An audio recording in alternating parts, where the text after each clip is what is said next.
Bonjour et bienvenue dans le monde du Goro Loco. Alors, vous l'avez vu dans la description de la vidéo, Artillery Genius, qui est la petite sœur de la Sidewinder X1. Dans le fond, Artillery m'a envoyé ça pour que je puisse la tester. J'avais testé la X1 qui m'avait envoyé aussi. Puis, j'avais vraiment beaucoup aimé. J'aime encore d'ailleurs beaucoup la Sidewinder X1. Je pense que dans sa catégorie, c'est une des championnes. Puis, maintenant, j'ai sa petite sœur ici qui est la Genius. On peut la comparer un petit peu à la Ender 3, peut-être la V2. Elle est plus chère que la Ender 3, à peu près de 100 $ canadiens, là, mettons entre 100 et 125 $ canadiens, c'est-à-dire, mettons entre 60 et 75 €, plus cher que la Ender 3, mais on va voir ce qu'elle a de plus à offrir. Si elle performe aussi bien que sa grande sœur, la Artillery Sidewinder X1, ben écoutez, ça va être une imprimante fantastique. Donc aujourd'hui, on va la déballer, on va la monter, puis je vais faire encore quelques jours d'impression, comme je fais dans mes habitudes. Puis ensuite, je vais vous revenir vers la fin avec une évaluation de savoir qu'est-ce que je pense de cette imprimante-là, si elle est si bonne, ou aussi bonne du moins, que sa grande sœur, puis si aussi elle vaut je crois qu'elle est à 500 $ autour de ça, ou 600 $. En tout cas, elle est 100 $ plus cher. Avec la COVID, les prix changent tout le temps, là. Mais elle est 100 $ plus cher qu'à la Ender 3 V2. Donc, sans plus tarder, je déballe ça et on regarde de quoi ça a l'air. Je ne l'ai pas encore ouvert.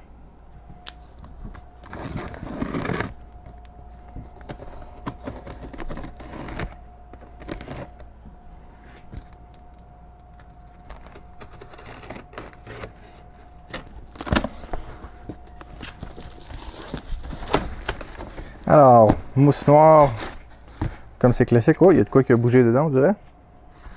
Qu'est-ce qu'on a ici? On a le livre de la Genius, misère. Alors, le livre est vraiment complet. Et en français, alors il est en plusieurs langues. Wow! Quelle langue qu'il y a? En anglais, en chinois, en Dutch, en espagnol, en français, en italien et en russe. Wow! C'est la première fois que je vois ça. Donc, on va mettre du côté français, page 74, super. Ici, c'est la liste de contrôle qualité. Excellent. Alors, qu'est-ce qu'on a ici? Fil d'alimentation prise 110. On a le support de filament, d'ailleurs, qui est un petit peu différent de la X1. On va voir, j'ai vu ça sur Internet, ça a l'air vraiment, vraiment bien ce qu'ils ont fait. Alors là, petit sac que je trouve vraiment bien fait aussi, avec, on a ça c'est un lecteur, non c'est une carte, c'est une clé USB. On a une clé. Qu'est-ce qu'on a d'autre là-dedans? On a la lumière, des roues, une buse Volcano, un bout de PTFE, quelques vis, un câble USB. On a des nappes, des câbles. Je ne sais pas s'ils sont en extra ou si c'est ceux de l'imprimante. Mais normalement, c'est des câbles extra. Donc, s'il y a un problème, on peut les changer. On va rouvrir ça tantôt. Alors, un petit contenant en mousse. Alors, ça dit de ne pas se mettre les doigts là. On va sortir maintenant l'axe. Très bien emballé, hein? Alors, ça ici, c'est en plastique. OK, c'est intéressant. Avec un morceau de carton entre les deux. C'est quand même bien fait. Et on a le bed au fond qui est très bien emballé.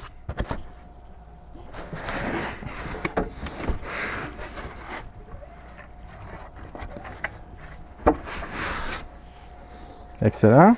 Alors l'imprimante vient en 2 pièces seulement. Fait que c'est quand même super bien. Ça ne sera pas long à monter. On va quand même lire les instructions.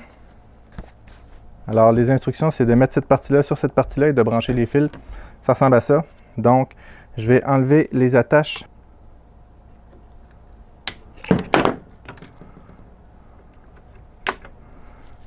Qu'est-ce que vous en dites en même temps si on en profite pour regarder ce qu'elle a dans le ventre? Je vais la virer de côté et puis on va regarder en dessous qu'est-ce qu'elle a comme carte mère et composantes. Donc en dessous, on a 1, 2, 3, 4, 5, 6 vis.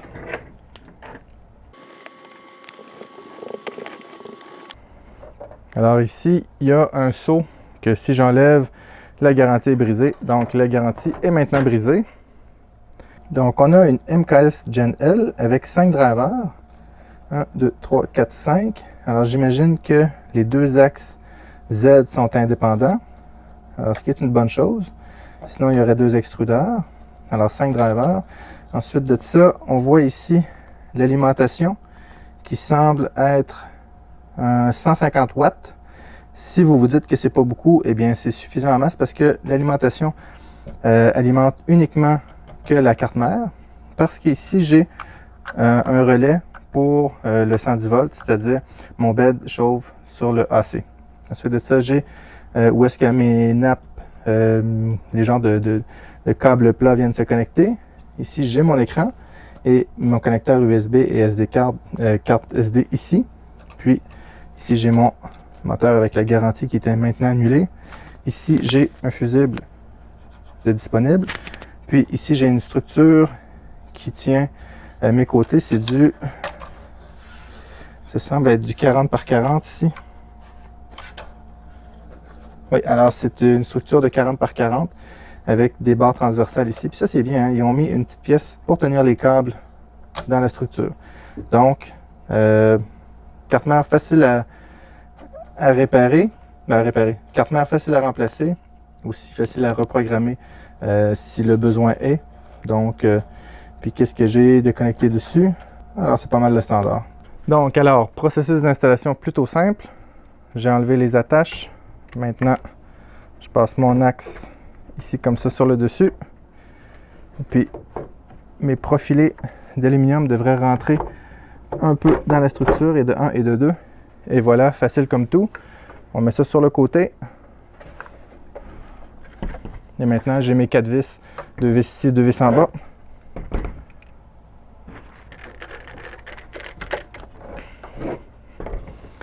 Alors, cette étape-là est faite. Alors, c'était pas vraiment compliqué pour l'instant. Ensuite de ça, qu'est-ce que ça dit? Il faut brancher les fils, n'est-ce pas? Ça dit de mettre le support de filament.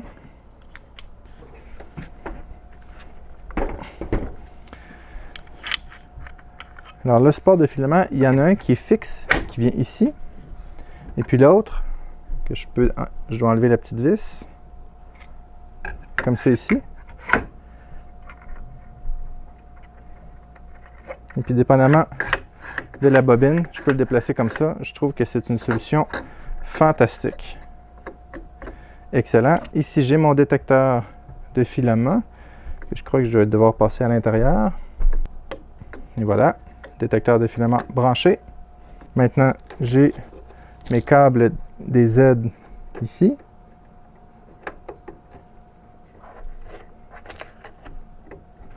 Maintenant, ici à l'avant, on ne le voit pas très bien, là. Mais j'ai un petit fil que je dois brancher. C'est probablement... C'est mon détecteur de mon axe X qui est ici. Normalement, il est de ce côté-ci, mais là, ils l'ont placé de l'autre côté. Alors, il y a un petit fil à brancher. Parfait. Maintenant, ici, je dois brancher mon Z. Excusez-moi, mon X. Mon X. Et puis, assurez-vous aussi que les nappes sont bien connectées ici. Puis ici, j'ai un petit fil à connecter. Puis ça semble déjà fait, hein? Ah, puis ici, je vais m'assurer qu'elle est bien connectée. Parfait. Donc, l'imprimante serait déjà montée. C'est une des imprimantes les plus rapides que j'ai eu à monter. C'est une bonne nouvelle. Si on regarde rapidement ce qu'elle a dessus, elle a des détecteurs magnétiques pour les fins de course. Elle a des 2 axes. Je vais vous montrer ça ici. Alors, on a 2 axes en Z. Et puis, ça, c'est une excellente nouvelle. Elle a des axes synchronisés. Alors, ça, c'est fantastique. Elle a ensuite de ça, qu'est-ce qu'elle a d'autre? C'est ça, les coupleurs rigides. Ça, c'est une bonne chose. Ici, semble-t-il que c'est une nouvelle technique de plus en plus populaire. C'est qu'ici, il n'y a pas de note excentrique. Alors, c'est un système comme de ressort. Ce qui met l'attention, ça doit être le morceau de plastique qui bouge à droite et à gauche. Et ça garde une pression constante sur les roues. Puis les roues sont toujours dans la bonne position, donc ça ne bouge pas. Et puis pour le chariot ici, alors il y a une roue, il y a une note excentrique ici en bas. Ensuite de ça, si on regarde ça ici, c'est un 20 par 60. Alors, il ne voulait vraiment pas que ça bouge. La tête est en plastique. Je ne sais pas comment ça va vieillir, mais le plastique a l'air très, très rigide. En ABS, peut-être injecté. J'ai des roulements à billes ici.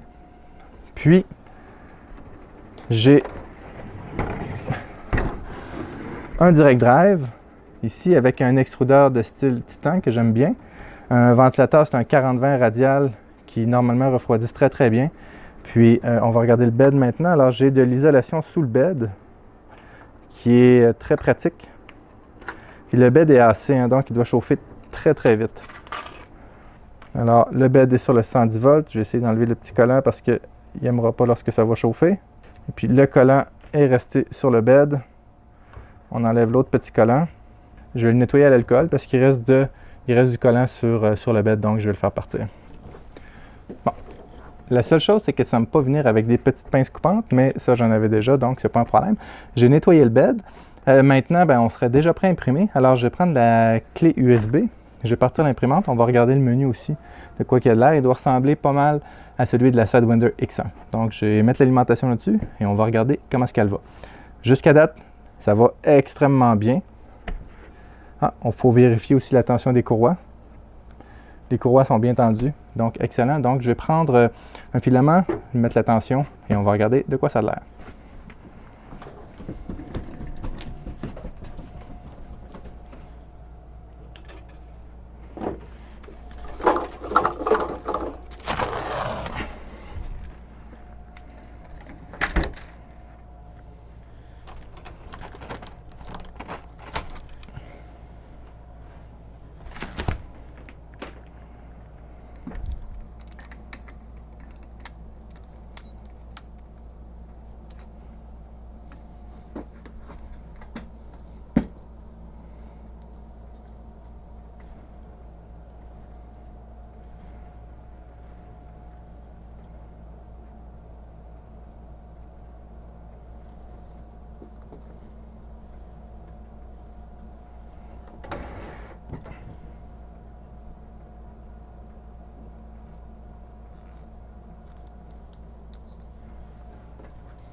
Donc, je vais installer le filament, puis je vais vous montrer en même temps le petit support, comment est-ce qu'il va. On va l'essayer. Alors, je dévisse un peu la vis.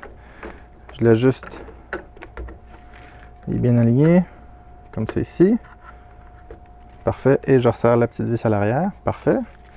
Ceux qui se demandent, c'est mon fameux Euro PLA que j'aime bien, nommé 3D Jake en Europe. Donc, support de filament, ça va bien.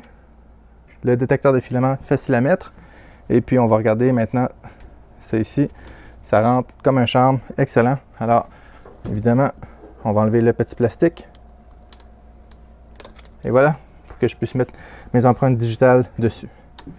Alors, on allume ça. Alors, bonne nouvelle, elle démarre. Alors, je vais préchauffer l'imprimante. On va aller dans Tools, Heat, Extrudeur. Je vais passer mon doigt par ici, vous allez voir de quoi. Alors, je vais monter la buse à 210 et le bed à 60. Puis je vois pas l'état. Alors, tandis que ça chauffe, je vais commencer à faire mon niveau. Puis, c'est ça. Des fois, je fais le bed à chaud, des fois, je fais le bed à froid. J'ai pas vu que ça faisait une grosse différence sur les beds en verre. Les beds d'aluminium, oui, mais les beds en verre, plus ou moins. Donc, je vais revenir ici, puis je vais faire level. Puis, on va commencer avec le point 1.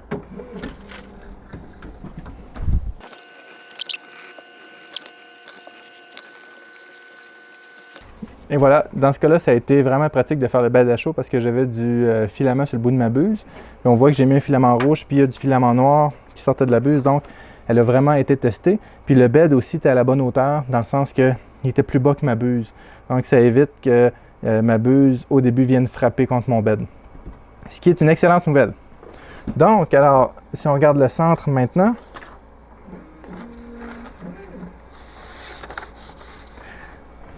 alors mon bed semble parfaitement droite, ce qui est une bonne nouvelle. Alors, on retourne à l'arrière et puis on va regarder s'il y a des choses à imprimer. On va commencer par faire sortir le filament premièrement, ce serait une bonne idée. Alors, Tools, on va déplacer l'imprimante, on va faire monter le Z un peu, un petit peu plus. Puis, je vais juste pousser un peu de filament à l'extérieur, jusqu'à ce que je vois du filament rouge. Et voilà, ça n'a pas été long. On va partir une première impression pour voir comment ça va. Alors, back, print, on va mettre la petite clé USB dedans.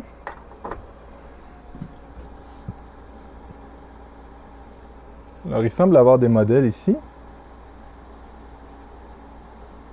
Cube. Alors, il fait chauffer le bed jusqu'à 80, mais du fait que c'est un bed qui n'est pas trop gros, puis qui est alimenté sur AC, ça devrait chauffer assez vite. En effet, ça chauffe très vite. On va regarder en même temps si mon niveau est bon. C'est rare qu'on voit un Dual Z sur ce genre d'imprimante-là, de cette grandeur-là, donc je suis agréablement surpris. En plus qu'il y a un synchronisateur entre les deux axes. Wow! D'accord.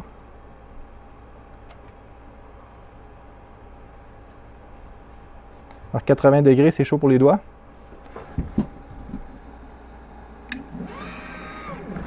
On a aussi les lumières que j'aime beaucoup. Alors, qu'est-ce que ça dit?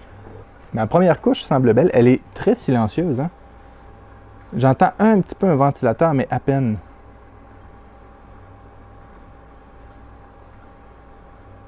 Wow! C'est vraiment bien. Alors, on est à la première couche. J'entends pas les ventilateurs aussi. De refroidissement des matériaux, mais la première couche semble parfaite en partant. Super silencieuse. Donc, elle prend à peu près 10 minutes à monter. C'est exceptionnel. J'ai pas vérifié si la hauteur de mon Z était à la bonne hauteur. C'est ce que je pourrais faire. Si elle n'est pas à la bonne hauteur, tout ce que j'ai à faire, c'est de dévisser un synchronisateur, du moins une roue dentelée, puis tourner mon moteur directement. Mais elle semble quand même droite parce que j'ai pas eu de misère à la niveler. Si mon axe aurait été dénivelé, j'aurais eu de la misère à garder le bed au niveau, ou du moins d'avoir une constance là-dessus. Mais ça semble vraiment, vraiment bien. J'avais pas de jeu dans mes roues nulle part. Donc, honnêtement, comme pour une première impression, elle a une très, très, très bonne première impression. J'aime le fait qu'elle fait aucun bruit. Puis quand je dis aucun bruit, là, j'entends pas les ventilateurs du tout, du tout. Puis, ouais, ça c'est de ma faute. C'est moi qui ai fait débarquer le filament comme ça ici. Alors, il faut faire attention à ça avec les bobines neuves. Et voilà. J'aime de la façon qu'ils ont mis le dérouleur, pas le dérouleur, mais le support de bobine avec l'ajustement pour la largeur, super facile à faire, plus facile que la Sidewinder X1. Ensuite de ça, le fil est bien tenu à l'arrière pour le dérouleur, pour le détecteur de filament. Il y a une lumière dessus, j'aime beaucoup la lumière sur mon autre Sidewinder. J'ai vu des modèles qui avaient une sortie avec un BL Touch, et puis je vois à l'intérieur ici que j'ai le connecteur direct pour le BL Touch. Donc, je pense que c'est sûr que cette imprimante-là va avoir un BL Touch. Elle est tellement silencieuse. Elle semble facile à ajuster. Aussi, l'auto-ajustement des roues de mon axe X, en montant comme ça ici, ça semble s'auto-ajuster, donc pas d'ajustement à faire là. Je ne sais pas avec le temps comment ça va vieillir. Je sais que j'ai vu des modèles aussi que c'est un ressort qui poussait sur la roue. Mais bref, ce que je vais faire, je vais imprimer avec pendant une semaine. Et puis, je vous reviens dans une semaine pour vous parler de mon expérience avec cette imprimante-là.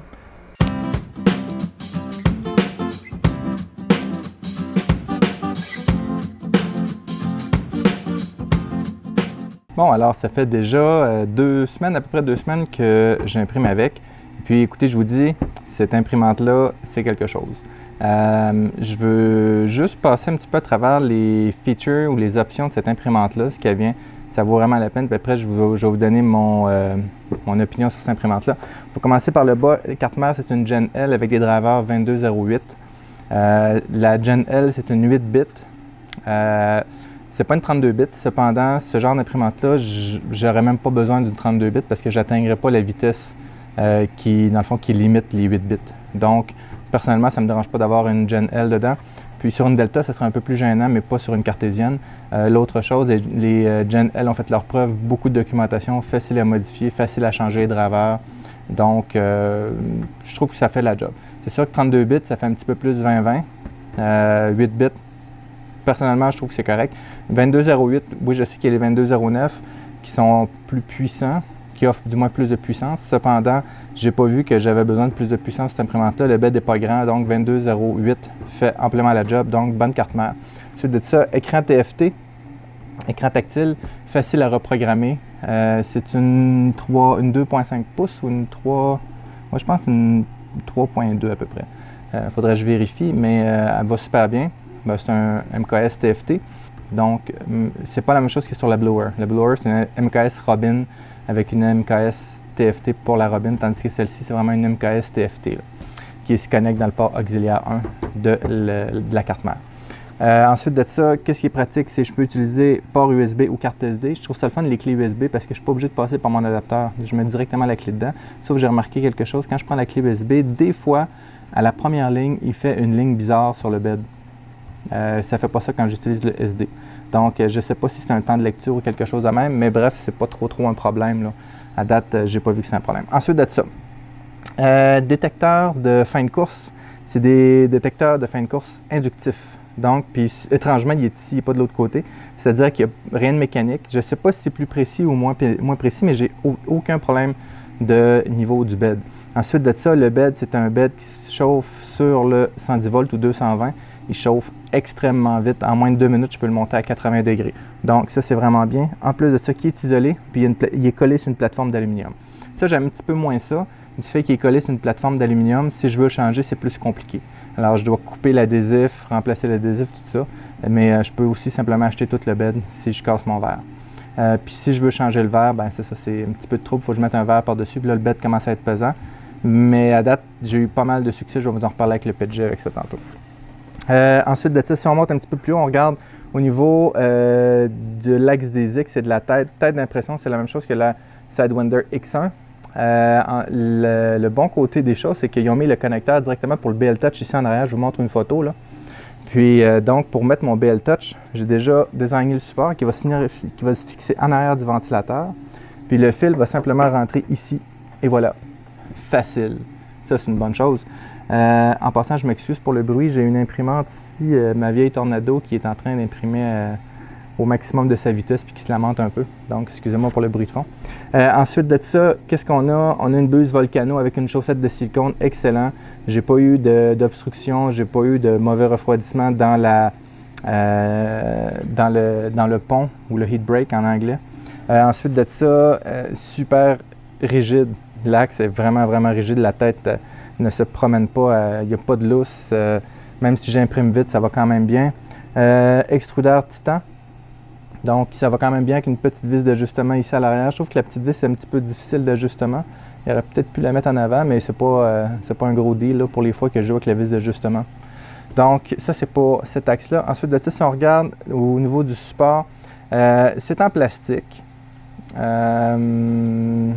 L'extérieur est en plastique. L'intérieur, il y a des parties en métal dedans. Là. Ce qui tient les roues, il y a des vis en métal, tout ça. Ce que je trouve intéressant, c'est la façon qu'ils ont remplacé les roues excentriques.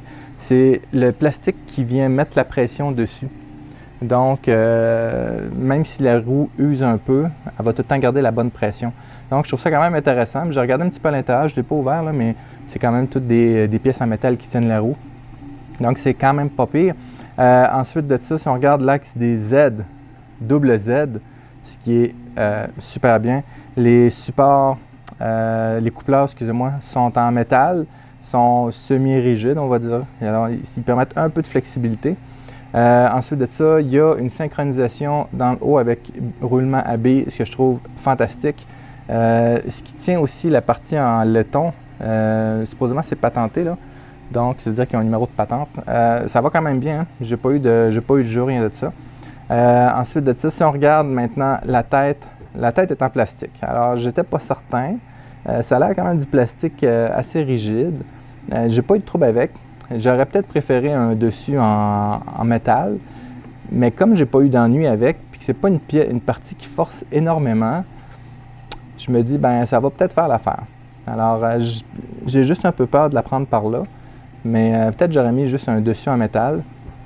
Mais bref, ça fait quand même très très bien. Puis de toute façon, si je veux changer le dessus en métal, c'est pas très très long, là. Je me prends une extrusion, je le coupe, je le perce, puis je mets ça là. Mais à date, j'ai pas ressenti le besoin. Donc maintenant, qu'est-ce que j'ai imprimé avec?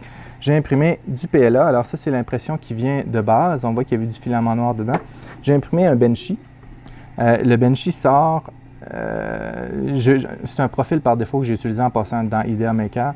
Il sort quasiment parfaitement. Alors, je dis quasiment parfaitement parce que c'est moi qui ai mal parti mes lignes. J'aurais dû partir mes lignes sur un coin, mais outre cela, outre les cicatrices de démarrage de ligne, on peut considérer que le Benchy est parfait. Alors, il n'y a pas de ghosting, vraiment très très peu de ghosting. J'ai imprimé ça avec du Euro PLA en passant, qui s'appelle 3D Jake en Europe. La finition est super belle. Donc, ça a bien été. Ensuite, j'ai dit on va tester l'overhang. Donc, j'ai imprimé ce petit coffre, une pièce, qui normalement rouvre mieux que ça, là. Et voilà. C'est un coffre, une pièce qui s'imprime comme ça sur le côté. Puis je voulais tester l'overhang.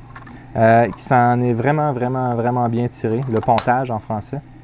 Puis cette pièce-là a été imprimée d'une pièce, c'est-à-dire ça n'a pas été assemblé. Puis ça a marché super bien. Donc, le refroidissement des matériaux fonctionne très très bien. Excellent. Ensuite de ça, j'ai imprimé du PETG. J'ai commencé avec une petite pièce, c'est le support du BL Touch. Alors, c'est deux petites pièces que j'ai montées ensemble, là. Puis j'ai mis le bed à 80. Avec un contour de 15, puis ça l'a super bien été. Donc, j'ai mis la buse à 245, j'ai imprimé avec c'est du filament de 3D Printing Canada, mais je ne me rappelle plus lequel.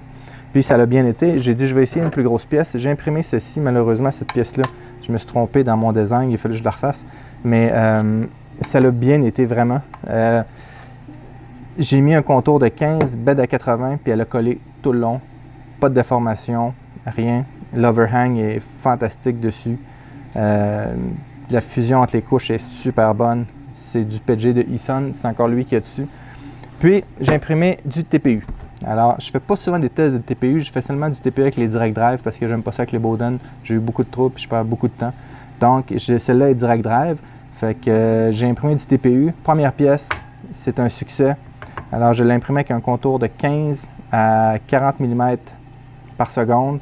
Avec une buse à 240, non, ça c'était du Eason, une buse à 230, puis un plateau à 80, c'est ça. Puis ça a super bien fonctionné. Puis j'ai imprimé d'autres pièces en TPU avec, là. Donc, elle imprime définitivement du TPU, elle imprime tout ce qu'on veut. Elle vaut à peu près 125-150 $ de plus que la Ender 3 V2. Donc, elle est ici au Canada à 499 $. C'est bien ça? Non, elle est à 599 $. Elle est à 600 $. Puis la Sidewinder X1 est à 800 $ à peu près, là. Ça dépend des endroits, ça dépend des promotions, tout ça. Mais bref, elle vaut à peu près 200 $ de moins que la Artillery Sidewinder X1. Puis 125-150 $ de moins que de plus que la Ender 3 V2. Donc, je répète. On met ça à l'ordre. Donc, elle vaut à peu près 100 à 150 $ de plus que la Ender 3 V2, puis elle vaut 200 $ de moins que la Artillery Sidewinder X1. Est-ce que ça vaut ça? Écoutez, honnêtement, cette imprimante-là est fantastique. C'est probablement une des meilleures imprimantes que j'ai vues de ma vie. Alors, puis j'en ai essayé d'imprimantes, j'en ai 40 à peu près, ou plus, je ne les compte plus, là. Et j'en ai essayé plus que ça. Mais je vous dis, celle-là, elle est exceptionnelle. Elle vaut 600 $, mais elle vaut vraiment 600 $. Puis, je ne dis pas que les autres imprimantes ne sont pas bonnes, mais avoir le choix entre celle-ci ou la Ender 3 V2, je prends définitivement celle-ci.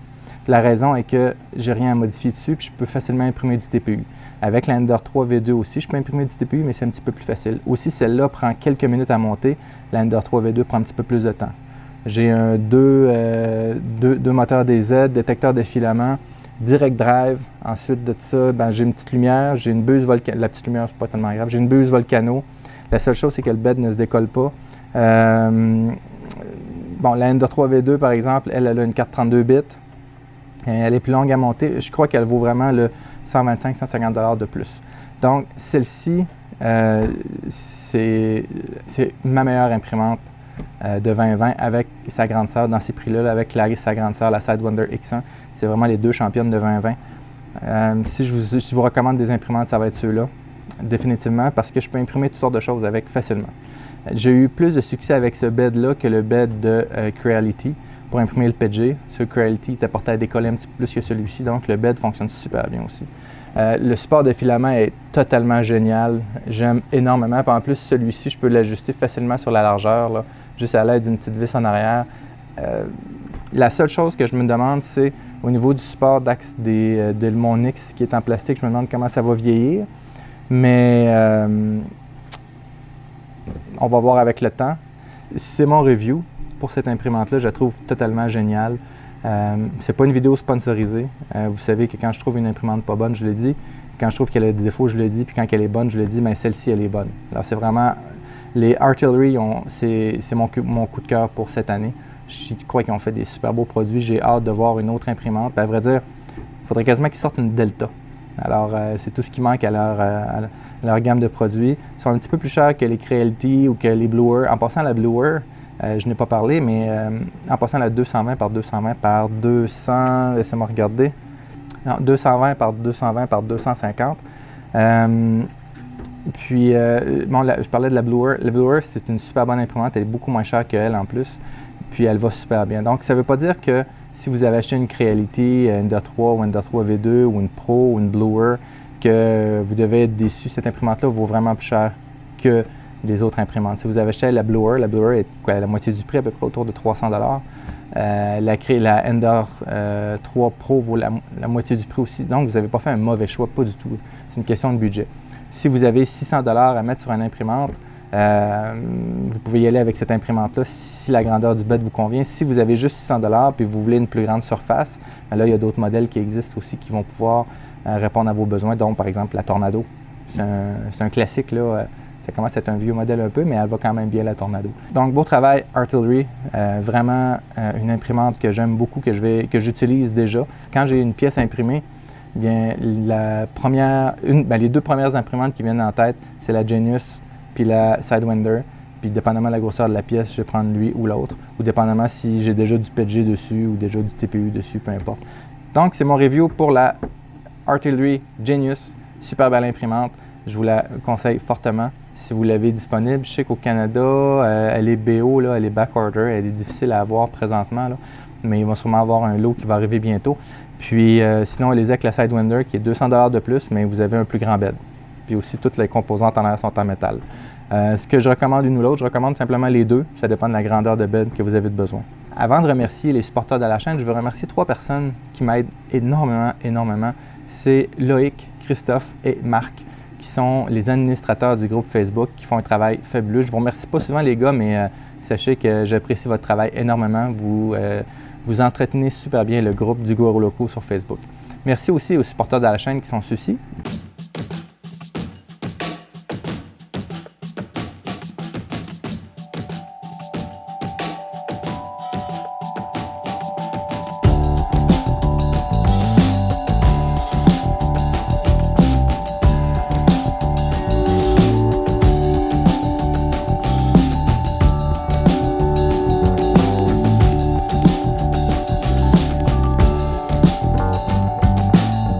Merci à tous. Si vous avez aimé la vidéo, s'il vous plaît, comme d'habitude, mettez un like. Abonnez-vous si vous n'êtes pas abonné. Cliquez sur la petite cloche pour être au courant des dernières nouveautés. Merci beaucoup et à bientôt.